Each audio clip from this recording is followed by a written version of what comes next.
Bonjour, bienvenue dans votre rendez-vous Alta et vous. Bonjour Michel. Bonjour. Et nous sommes cette semaine en compagnie de l'adjudant-chef Vincent Massey. Bonjour. Bonjour. Vous êtes donc en charge de l'information et du recrutement sur la Corse du Sud, donc pour l'armée de terre, et on va en parler bien évidemment tout au long de la semaine. Alors, tout d'abord, petite question, quels sont aujourd'hui les métiers et les possibilités qu'offre l'armée en termes de recrutement? Bon, les métiers sont très, très vastes, parce qu'on propose une centaine de spécialités différentes. Donc on va plus parler peut-être des types de recrutement que nous ciblons, c'est-à-dire les trois corps on va dire, de métiers et d'armée qu'on va cibler, c'est-à-dire les officiers, les sous-officiers et les militaires du rang. D'accord, donc ça va varier, les parcours professionnels en fonction de l'âge, mais surtout des diplômes que les jeunes possèdent quand ils poussent la porte du CIRFA. Voilà. Donc, les personnes qui rentrent chez vous, ce sont des personnes que vous prenez justement après le bac. Il faut forcément avoir un baccalauréat. Est-ce qu'on trouve un petit peu de tout? Est-ce que ça peut être aussi des gens qui sont peut-être rentrés déjà dans la vie universitaire, qui ont des diplômes? Il y a divers profils aussi qui peuvent justement être exactement recrutés. ça. C'est exactement ça. Au final, on a différents profils. On peut très bien, bon, déjà de par les propositions qu'on offre, donc un jeune de sans diplôme jusqu'à bac plus 5 peut très bien retrouver son bonheur et un domaine de spécialité qui lui convient dans nos armées. Donc au final, ça peut être quelqu'un qui est en échec scolaire. D'accord, ça peut être quelqu'un qui poursuit un cursus scolaire, professionnel ou général et qui, après le bac, ne se voit pas poursuivre des études et qui a vraiment l'ambition de rentrer dans nos armées, dans un domaine particulier, ou un jeune qui poursuit des études pour se performer dans un domaine bien spécifique. Et nous, du coup, on est là pour lui proposer, avec des responsabilités d'un autre niveau, un domaine qui est en corrélation avec ses diplômes obtenus dans le civil. Vous intervenez aussi dans le domaine de la formation, parce que du coup, ces jeunes, quand ils rentrent chez vous, ils sont formés. Exactement. Un jeune qui n'a pas de diplôme, par exemple, peut très bien être employé sur des métiers techniques, donc un métier bien particulier. Donc le jeune n'a pas forcément la nécessité de venir avec ce diplôme. L'armée de terre forme le jeune. On aura d'abord une première formation initiale pour apprendre le métier de militaire, parce que toute spécialité, le soldat, on va dire, sera militaire avant d'être spécialiste, mais après l'armée se charge de former sur la spécialité du futur engagé.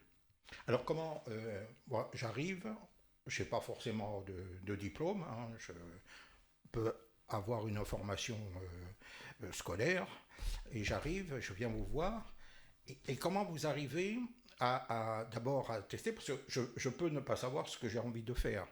Donc vous avez un dispositif pour tester les gens, pour voir quelles sont leurs capacités ou leurs choix ou leurs envies Exactement. Au final, on propose plusieurs rendez-vous. Il n'y a pas juste un rendez-vous et ça y est, c'est parti, on signe et on est parti. Donc moi, je favorise pour les plus jeunes déjà le premier rendez-vous de venir en famille avec les parents pour déjà déstigmatiser, on va dire l'aspect qu'on peut avoir négatif sur l'armée de terre. Voilà, pour montrer aux parents qu'au final, il y a de la place sur des métiers bien particuliers. Et le jeune va avoir déjà une première information dans le bureau, donc avec du visionnage de vidéos, sur tout un tas de choses, sur la formation, sur le cursus avec les tests de sélection et les évaluations. Mais sur les candidats qui sont plus jeunes, qui se cherchent, comme beaucoup de jeunes, je leur propose moi de faire des préparations militaires, d'accord, donc qui sont, on va dire, faisables à partir de 16 ans. Donc un jeune qui est un peu sportif et un peu motivé, déjà pendant une semaine, il va être en immersion dans un régiment avec le statut de stagiaire pour découvrir le métier et les particularités de métier de militaire. Et ça lui permet, comme j'aime à dire souvent, les erreurs de casting. Donc le jeune, à l'issue de la semaine, il sait ou pas s'il va poursuivre son projet professionnel vers nous ou si ça l'a, on va dire, complètement rassuré ou pas et choisir un autre projet professionnel. Donc au final, le jeune a cette première information. Justement, quelles caractéristiques cela nécessite-t-il finalement pour rentrer dans l'armée? Est-ce qu'il y a un profil particulier? En fait, quels sont les gens finalement qui vont adhérer, qui vont rentrer, et ceux peut-être justement, vous parliez d'erreurs de casting, qui eux vont faire marche arrière? Nous, ce qu'on aime beaucoup et on essaie de faire comprendre aux jeunes, c'est qu'il faut qu'ils viennent en étant motivés. D'accord, voilà. Un jeune qui vient avec de l'à peu près, c'est pas compatible. Il faut qu'il soit motivé pour aller jusqu'au bout de sa démarche, quitte à se tromper, parce qu'il a des opportunités pour se tromper et quitter l'institution si vraiment il n'est pas fait pour ça. Mais il faut vraiment s'investir à fond. Il faut qu'il ait la notion de la mobilité. Parce qu'on propose des offres d'emploi et des contrats sur la Corse, mais on va dire le plus gros de notre recrutement se passe en métropole. Donc déjà le jeune, il faut qu'il ait la notion de devoir quitter la Corse. Voilà, après, il y a des notions de sport, de dépassement de soi, d'entraide, de vie en collectivité, de camaraderie, qui sont quand même très fortes dans les valeurs militaires. Voilà. Bonjour, bienvenue dans votre rendez-vous Alta et vous. Bonjour Michel. Bonjour. Et c'est notre seconde émission en compagnie de Vincent Massé. Donc vous êtes adjudant-chef en charge de l'information du recrutement sur la Corse du Sud pour l'armée de terre. Bonjour. Bonjour. Nous avons parlé justement de recrutement, de profil. Justement, est-ce qu'il y a des critères qui font qu'on ne peut pas être recruté dans l'armée? Est-ce que, je sais pas, des critères physiques, des critères moraux? Est-ce qu'il y a des choses justement qui font qu'on ne puisse pas faire partie de ces recrutements? Alors concrètement, je n'ai pas le droit de refuser à un jeune de lancer un projet professionnel. Voilà. Donc il y a des charges, on va dire, il y a des évaluations, des tests, on va dire, pour rentrer dans les armées. Et selon, on va dire, ces différentes épreuves, on aura déjà un peu plus de matière à dire oui ou non à un jeune engagé. Après, on a des critères. Concrètement, pour faire simple, on a des fiches de poste par métier. Vous parliez de morphologie, il y a des choses qu'on ne peut pas faire sur tel métier, qu'on pourra faire sur tel métier. Voilà. Donc en fait, c'est très, très, très varié. Et vu qu'on a énormément de possibilités, un jeune peut s'y retrouver. Voilà. Après, on a vraiment cet aspect médical où, n'étant pas médecin, je ne peux pas juger dans le bureau si le jeune sera apte ou pas. C'est pour ça que pendant les tests de sélection, nous avons une visite médicale. Et là, le médecin-chef déclarera apte ou inapte à un engagement, un jeune pour un futur engagement. Voilà. Alors, combien de jeunes par année vous arrivez à engager, à récupérer en Corse? Alors sur l'année 2019, donc chiffre terminé, on était sur la Corse du Sud sur un recrutement à près de 50 jeunes. Voilà, donc ce qui fait, parce que j'ai mon homologue à Bastia qui fait le recrutement sur toute la Haute-Corse, on est sensiblement sur les mêmes chiffres, donc sur toute la Corse, on est sur une centaine de jeunes qui partent pour l'armée de terre. Il y a eu de grandes campagnes au niveau national, en tout cas de communication justement pour attirer ces jeunes au métier de l'armée. Ces grandes campagnes, est-ce qu'aujourd'hui on en mesure les effets? Est-ce qu'elles ont fonctionné? On a vu beaucoup l'armée se mettre au numérique, aux réseaux sociaux, etc. Est-ce que ça fonctionne? Est-ce que vous avez réussi finalement à redonner envie aux jeunes? On s'est mis à la portée du jeune. Le jeune, comme vous parliez du numérique, effectivement, les jeunes sont très tactiles, les tablettes, les réseaux sociaux. Et généralement, c'est sur ces réseaux-là qu'on arrive à accrocher sur les intérêts. On a des sites internet où le jeune peut nous poser des questions sans même venir au bureau. Donc au final, s'il appréhende un peu le rendez-vous dans un bureau, on peut communiquer via, on va dire, ces sites internet. Et ces campagnes de oui, effectivement, depuis 2015 et la montée en puissance du recrutement pour l'armée de terre au niveau national suite aux attentats, eh bien oui, on a quasiment doublé les recrutements au niveau national. D'accord, on est sur l'année 2019 et sur l'année 2020, on est sensiblement sur les mêmes chiffres. Pour l'armée de terre, on est de l'ordre de 15 000 recrues annuels. Donc toute spécialité, tout type de recrutement confondu. Donc, justement, en rendant l'armée connectée, est-ce que quelque part c'était la rendre plus accessible justement au grand public, pouvoir échanger, parce qu'il y a toujours finalement cette image un petit peu ancienne de l'armée, donc la grande muette aussi, quelque chose d'un petit peu impénétrable. Aujourd'hui finalement la connexion, les échanges via les réseaux sociaux, etc., ça permet peut-être de rendre un petit peu plus accessible ces métiers, puis aussi les fonctionnalités de l'armée. Mais au final, ça a surtout permis de s'enlever de l'esprit, par exemple, de l'armée de terre, qui a uniquement la fonction de combattante. Voilà, donc toutes ces campagnes de communication, les reportages et ainsi de suite, montrent, comme vous parliez des nouvelles technologies, on est là-dessus, on recrute dans ces spécialités-là, on va recruter de l'informaticien, on va recruter dans tout le domaine du renseignement, des linguistes, des analystes, donc des métiers pour lesquels on n'aurait jamais pensé s'épanouir dans les armées, on serait plus dirigé vers le civil. Alors que maintenant, on propose vraiment des métiers de spécialistes, de techniciens. Même si on est militaire avant tout, on a quand même cette possibilité d'être informaticien, cuisinier, mécanicien dans les armées, par exemple. Donc au final, ça laisse des opportunités et on va dire ces campagnes de pub permettent aux jeunes de se dire pourquoi pas moi au final, parce qu'il n'y a pas que du combattant. Oui, alors en fait, il faut regarder les choses en face. Malgré tout, comme vous avez dit, quand on s'engage quand même dans l'armée. On ne s'engage pas chez Apple ou chez Citroën ou chez Auchan. On vient pour devenir d'abord militaire. C'est ce qu'il faut peut-être faire comprendre aux jeunes, c'est qu'avant tout, c'est une démarche qui se fait vers un métier qui est très particulier, qui est le métier de militaire, d'abord. Donc on est, comme vous disiez hier, avant tout militaire, et puis après, on se spécialise. Donc je pense que c'est un détail qui est très important. Malgré tout, il faut, je pense, expliquer aux jeunes que d'abord, ils s'engagent dans l'armée. Ah oui, mais de toute manière, ça c'est une évidence. Dès l'instant où ils poussent la porte du CIRFA et qu'on parle d'engagement, déjà le terme, dans le civil, chez Auchan, chez Apple, on parle d'un contrat, on souscrit un contrat de travail. Dans les armées, c'est un contrat d'engagement. Donc le terme, il est fort déjà. D'accord ? Donc dans la vie civile, si on peut comparer quelque chose de fort et qui a de la valeur et de la puissance, contrat d'engagement, généralement, on peut comparer ça à un contrat de mariage. Donc c'est fort. C'est qu'on s'implique dans une vie, dans une carrière. Voilà. Donc le jeune, oui, effectivement, le contrat. Et j'aime à dire que ce soit dans le civil ou à l'armée, quoi qu'il arrive, le jeune, il aura un patron au-dessus de lui. Donc la hiérarchie, il va la retrouver d'une manière peut-être mieux cadré dans l'armée, parce qu'on a ciblé le jeune, le chef. De par nos grades, de par les responsabilités, on sait qui est notre chef et on connaît nos consignes. Et au final, chacun sait ce qu'il a à faire, à tout grade confondu. Donc le jeune, oui, effectivement, il sait où il met les pieds, il sait que c'est pour les armées. Après, je rebondis sur ce que vous disiez, effectivement, sur la formation. Le jeune, il va être cuisinier, il va être mécanicien, mais avant d'attaquer sa formation de spécialiste, il va d'abord faire sa formation initiale.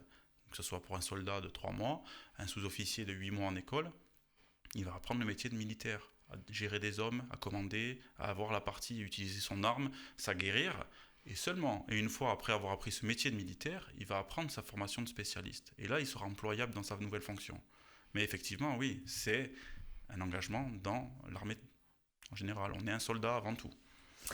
Adjudant-chef Vincent Massier, merci. Je vous remercie. On se retrouve donc justement demain pour une nouvelle émission. À demain, au revoir. Bonjour, bienvenue dans votre rendez-vous Alta et vous. Nous sommes mercredi, nous sommes sur Alta Fréquence et nous sommes en compagnie de Michel. Bonjour. Michel.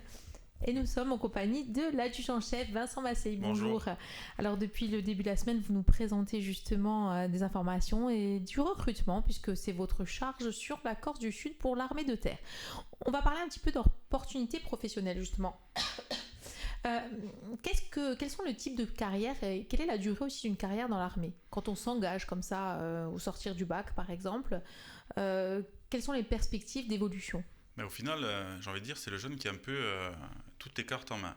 Concrètement, suite aux évaluations, en fonction de ses résultats et de son potentiel, il a le choix de choisir la durée de son contrat. Donc généralement, en moyenne, on part sur des contrats de 5 ans, mais on a des opportunités pour des jeunes qui veulent pas forcément s'engager sur des périodes si longues, de partir sur des contrats plus courts de 3 ans ou de 2 ans, ou alors sur des périodes plus longues, sur des contrats de 8 ans, voire de 10 ans. Donc les opportunités sont vraiment variées. Et le jeune choisit. On ne lui impose pas de dire, voilà, tu vas partir pour 10 ans de contrat. S'il souhaite partir que pour 5 ans, il partira pour 5 ans. Est-ce qu'il y a un maximum ? Ça sera un contrat de 10 ans, le maximum, oui. D'accord. Et après, comment se passent finalement un petit peu les passerelles avec la vie quand on veut re-rentrer finalement dans le marché du travail, on a justement son bagage, sa formation. Est-ce que la réinsertion se fait facilement ? Est-ce qu'il existe des passerelles justement ?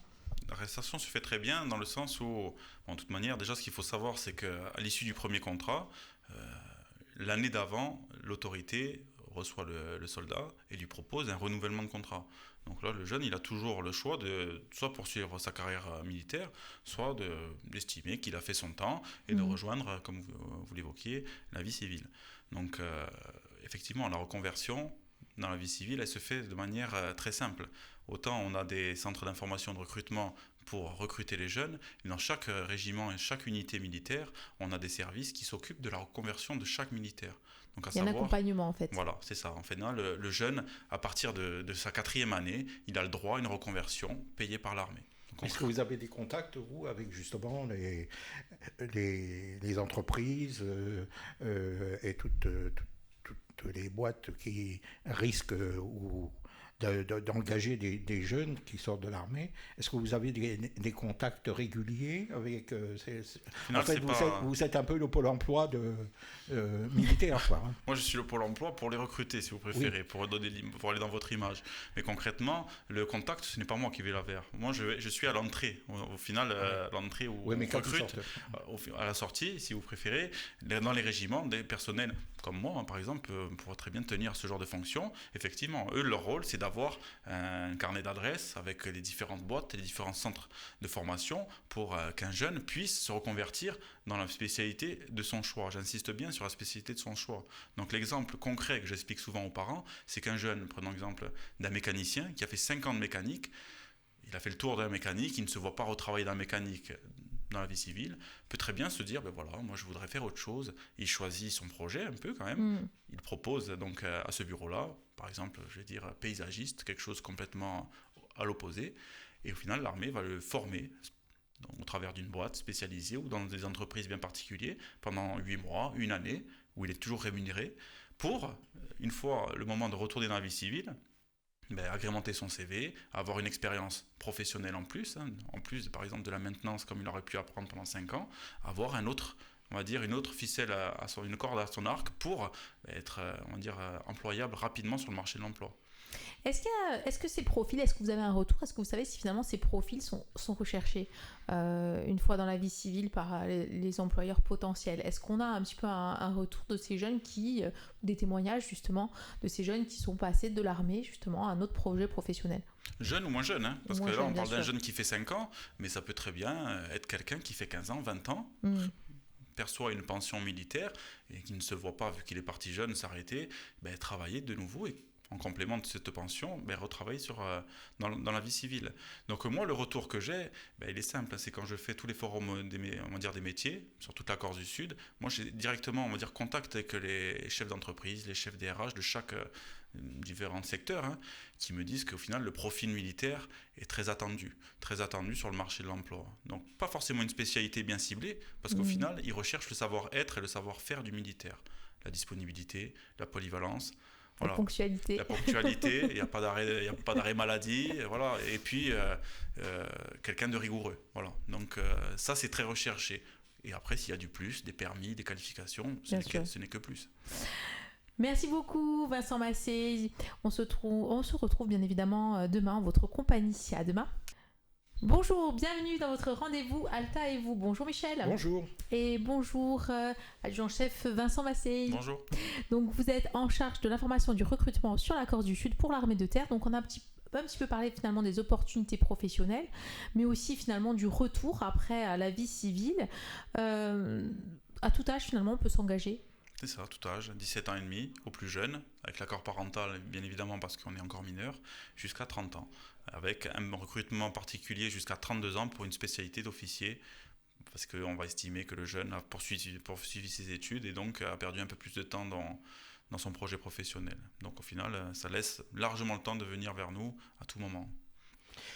Alors quand on arrive, est-ce qu'on dit tout de suite, comme des fois dans le civil, je peux être chef? C'est-à-dire qu'en fait, ça arrive. Hein, Bien sûr. Moi, je connais beaucoup de jeunes qui disent « Ah ben voilà, moi j'ai tel diplôme et tout ça, et je veux être chef de service de tel endroit, de telle entreprise, et tout ça. » Ou est-ce qu'on est, par le système militaire, qui est très sain finalement, on est ramené à sa dimension normale, quoi.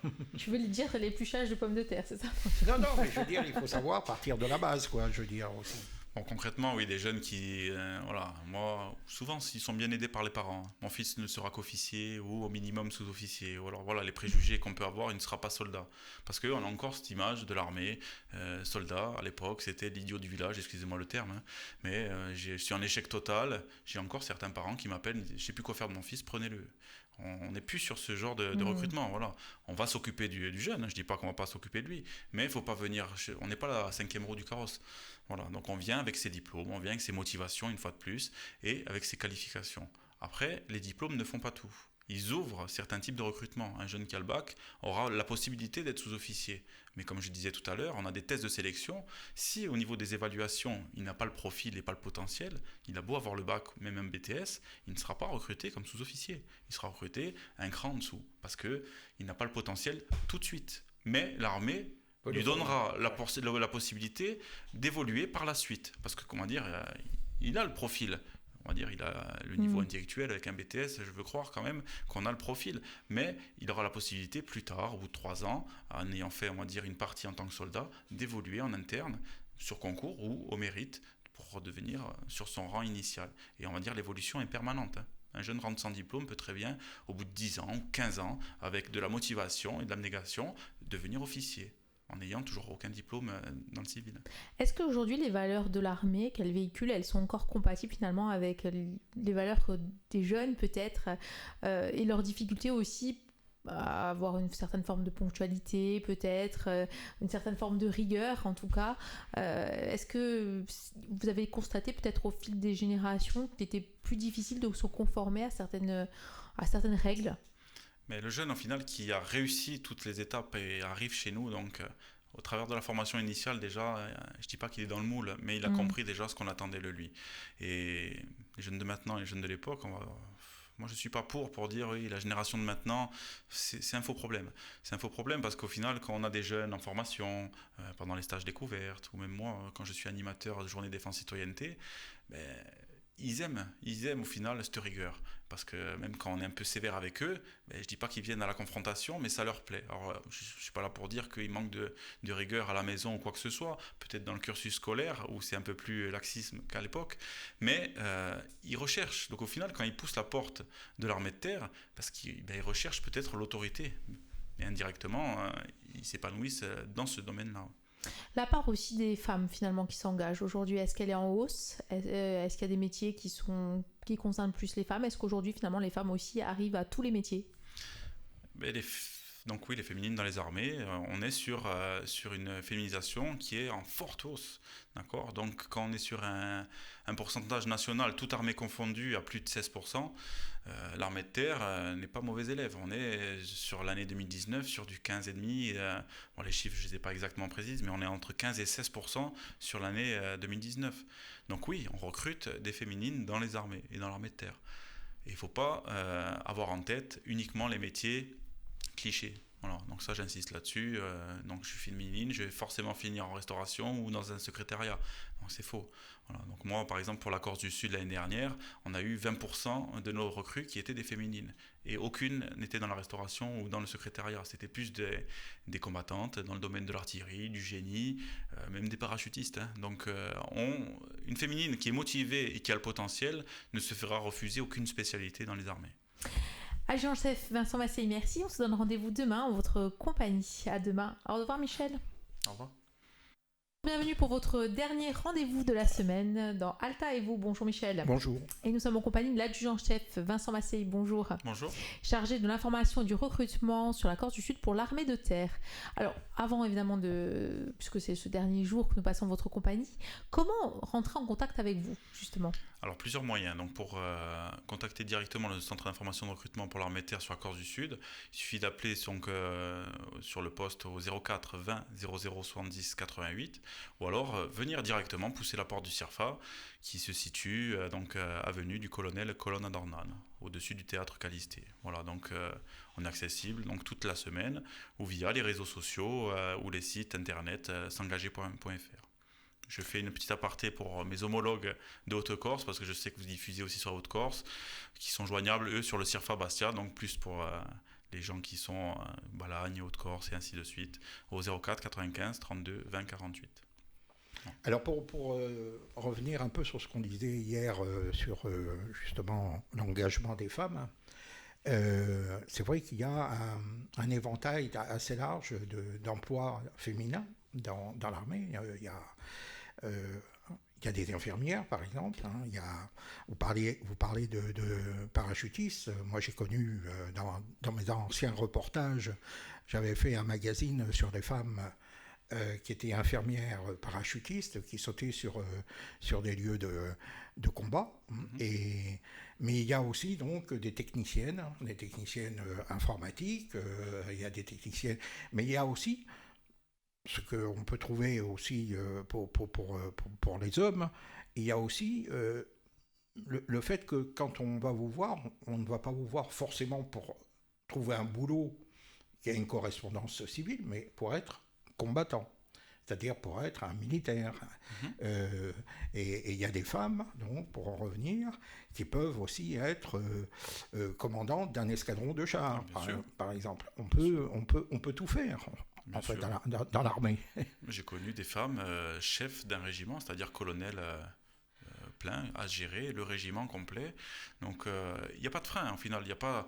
Moi, je pars du principe qu'on marche au mérite et au résultat. Donc sur les évaluations qu'on fait passer à tous nos jeunes chaque semaine, si la féminine est meilleure que le garçon, le poste sera pour la féminine. Il n'y a pas de ségrégation, de sexe. Après, la seule chose qui peut nous freiner, c'est la morphologie. Mais comme je l'expliquais en début de semaine, c'est que concrètement, on a des fiches de poste. Donc, c'est même pas nous qui refusons. C'est que quelqu'un qui est trop grand, quelqu'un qui est trop petit, quelqu'un qui est trop gros, quelqu'un qui est trop maigre. Voilà, après, c'est la morphologie qui va nous freiner. Mais une féminine... Vous savez, j'ai vu beaucoup de féminines dans les armées, en opération. La motivation, elles sont déterminées, les femmes souvent plus que les hommes, et quand elles ont quelque chose en tête, elles vont jusqu'au bout. Donc au final, elles s'accrochent, et il ne faut pas s'imaginer que quelqu'un dans l'infanterie n'a pas sa place en tant que féminine. Vous avez des collègues de l'armée de l'air et de la marine, aussi au CIRFA, je pense. C'est ça, oui. Et alors, quelle est la part justement du choix des gens qui viennent vous voir? Et quelle est la part armée de terre, marine et armée de l'air? Est-ce que c'est plus important, moins important Mais en final, on n'est pas du tout sur les mêmes objectifs. D'accord ? Quand nous, j'évoquais tout à l'heure les chiffres, donc sur une année, on est sur l'ordre de 15 000 au niveau national. Les autres armées sont de l'ordre de 3 000 ou 4 000 sur une année. Donc on n'a pas les mêmes missions, on n'a même pas les mêmes objectifs en termes de recrutement, mais en termes de mission, j'insiste. Donc au final, le jeune, quand il pose la porte du CIRFA, c'est rare, ça nous arrive d'avoir un candidat qui hésite entre les 3 armées ou entre 2 armées, parce qu'il sait très bien qu'il ne veut pas faire tel métier. C'est pour ça qu'on lui propose de faire des préparations militaires. Et là, il peut faire les 3 préparations militaires. Et après, il tire lui-même ses propres conclusions et il voit qu'au final, il n'est pas fait pour tel métier. Après, rien n'empêche d'un jeune de souscrire un contrat d'engagement dans une armée, se dire au final, c'est pas pour moi du tout. Je pensais que rompre son contrat dans les périodes probatoires comme il lui est possible, revenir au CIRFA, s'il remplit toujours les conditions d'engagement, et se diriger vers une autre armée. Et si on veut devenir gendarme, par exemple, on vient vous voir vous? Non. Il y a un CIRFA En fait, il y a un pôle de recrutement au niveau de la gendarmerie. Oui. Voilà. Du coup, peut-être vous, par rapport aux autres armées, est-ce qu'il y a justement un aspect aide à la personne qui est plus important que dans la marine ou que dans l'armée de l'air, justement? C'est-à-dire aide à la personne. C'est-à-dire vous êtes au service des autres, vous êtes sur le terrain, de catastrophes, vous pouvez être réquisitionné pour toutes sortes de tâches, en fait. Alors, je pense que les 3 armées sont confrontées à ce genre de missions, mais comme je dis, on a plus de missions, on est plus déployés sur le terrain, de par notre particularité, nos équipements. On a des métiers communs aux 3 armées. Et après, on a des métiers spécifiques. Voilà, effectivement, quand on parle de la mission Sentinelle en métropole, elle est armée en grande partie par des personnels de l'armée de terre. Voilà, donc il y aura peut-être un personnel marin ou aviateur, aléatoirement, mais sur les groupes qui patrouillent, concrètement, ils sont quasiment, enfin pas quasiment tous, j'exagérerais, mais à 80% armés par des militaires de l'armée de terre. Par contre, du coup, quand on rentre finalement dans l'armée, il faut accepter la mobilité aussi, c'est important. Lorsqu'on s'engage en Corse du Sud, par exemple, on sait qu'on ne fera pas toute sa carrière dans le département. Quand on vient signer au CIRFA d'Ajaccio, la seule opportunité pour rester en Corse, pour l'armée de terre, ça sera la sécurité civile de Corté. Parce qu'on recrute sur ce genre de spécialité un peu particulière. Donc la sécurité civile fait partie de l'armée de terre. Donc on a notre unité à Corté. Mais comme les pompiers de Paris à Paris. Donc le jeune sait où il s'engage. Après, en Corse, le jeune, il n'aura pas de possibilité. Il aura obligatoirement le besoin et la possibilité de partir sur le continent.